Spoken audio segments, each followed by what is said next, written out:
In the wake of the January 29, 2026 anti-ICE protest at Fremont High School in Fremont, Nebraska, it has become evident that the school's faculty, staff, and administration bear direct responsibility for the safety and education of the students under their care. These adults are tasked with protecting children while on school grounds and ensuring that what they teach aligns with responsible values. Instead, they actively supported and facilitated a protest that put students in harm's way, leading to a dangerous incident where a female student ran directly into traffic and collided with a red SUV. Video footage from the event clearly shows adults, appearing to be faculty or school employees, standing outside with the protesting students.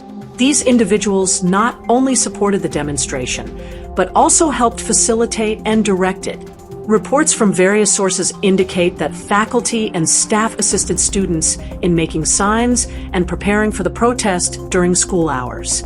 This hands-on involvement extended to allowing the event to unfold on school property, despite the risks involved in a pre-planned walkout that disrupted classes and exposed children to potential dangers.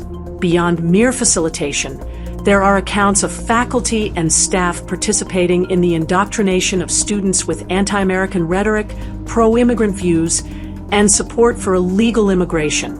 This included classroom discussions and activities that promoted opposition to ICE enforcement. Outside pro-immigrant organizations were permitted to influence students both directly and indirectly through school channels, further embedding these worldviews.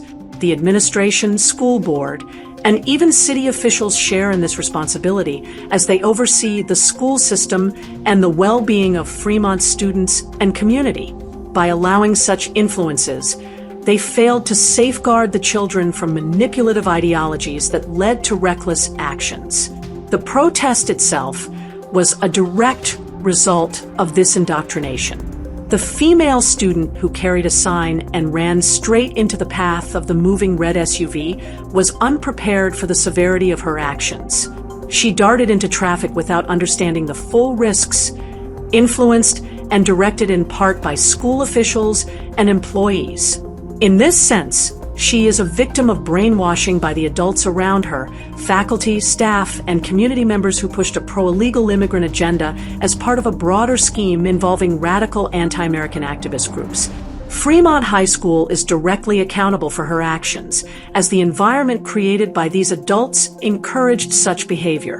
The responsibility extends far beyond the school walls.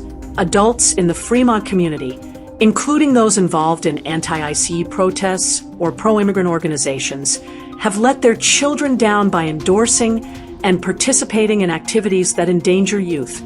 The entire city, from school system leaders to the mayor and city administration, has contributed to an atmosphere where students are manipulated into harmful situations. This collective failure has spread accountability across many in the community, with a particular focus on those who supported the anti-ICE protest through planning, direction, or ideological influence. These adults, whether faculty, staff, administration, school board members, city officials, or members of pro-immigrant organizations, could potentially be held criminally liable for a range of offenses related to their roles in indoctrinating, facilitating, supporting, directing, or manipulating children into the protest.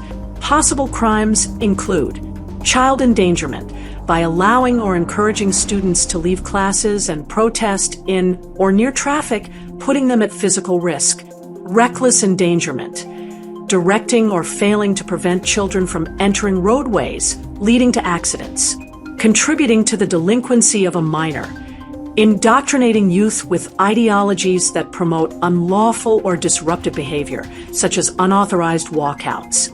Negligent supervision, failing to properly oversee students during school hours, resulting in injury. Conspiracy to commit trespass or disorderly conduct, pre-planning and facilitating an unsanctioned event on school grounds that disrupted operations. Educational malpractice or breach of duty, teaching biased, anti-American content that manipulates students' views and actions. Aiding and abetting illegal activities, supporting protests that indirectly advocate for illegal immigration, potentially violating immigration-related laws. fraud, or misrepresentation, allowing outside organizations to influence students under the guise of education, misleading parents, and the community. Civil rights violations, indoctrinating students in a way that discriminates against certain viewpoints or endangers based on political bias. Hate crimes, using racially charged words or actions directed at white students based on their race during the protest, potentially violating laws against bias-motivated intimidation, harassment, or threats. Harassment or intimidation, verbally or physically targeting white students based on race, political views, or other protected characteristics, creating a hostile environment. Violation of anti-discrimination laws, promoting or allowing racially biased rhetoric in school settings that discriminates against white students or others. Assault or battery by proxy, indirectly causing physical harm or injury to a student through encouragement or direction that results in an accident without requiring death. Aggravated assault, if actions foreseeably lead to serious bodily injury from the protest, such as severe injuries from traffic incidents. Manslaughter, indirectly causing a student's death through reckless actions or negligence that led to the accident, such as encouraging or failing to prevent a child from running into traffic. This charge only applies if the injured student later dies from protest-related injuries, as manslaughter requires a fatality and can be voluntary, intentional but mitigated, or involuntary, unintentional due to recklessness. These potential liabilities highlight how the adults in Fremont, from school employees to city leaders, have failed in their duty to protect and guide the community's children. Conclusion: role and responsibility after student injury. The anti-ICE protest at Fremont High School serves as a stark reminder of what happens when adults prioritize political agendas over student safety. By supporting indoctrination and facilitating dangerous activities, faculty, staff, administration, and community leaders have betrayed the trust placed in them. Moving forward, the focus must shift to holding these individuals accountable, ensuring schools remain places of neutral education, and protecting Fremont's youth from such harmful influences. The children deserve better from the adults who shape their world.